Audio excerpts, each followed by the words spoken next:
Uretse zana hano hene ku mafaranga oya yongeye kukubaza zana hano se winyiba reka mubaze bwira oya buri munsi bahora bambeshyera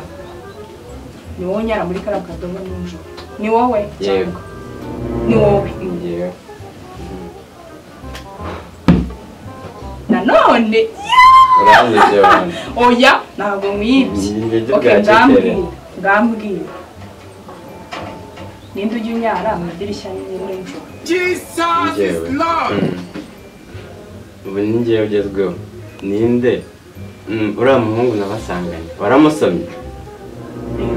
twarasomanye nibwira nanone ukubaza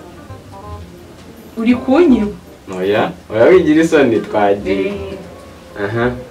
indebye uduceri twabameje ubundi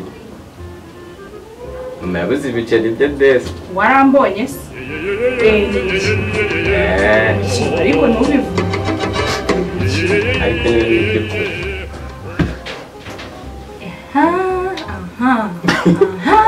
aha ngiye kukubaza shawo tugiye kubivugana ariko ntibibanga nta kibazo ninde wajugunye iriya mucikopa muri tuwarete ko Mary yavuze ko ari njye wayitayemo njyewe ukunda gusenga cyangwa ntabwo ubikunda ndabyanga Yesu uri kunyiba oya ntabwo ndi kukwiba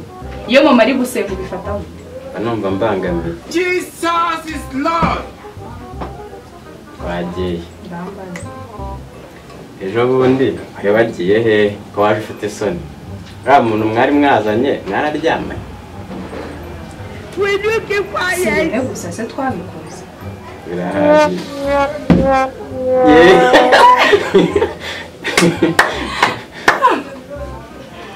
bambaza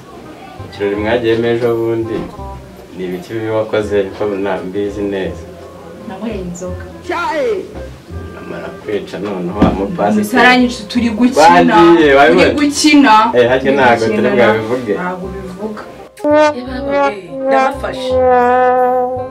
ni wowe wanyibeye amafaranga nawe usigaye usoma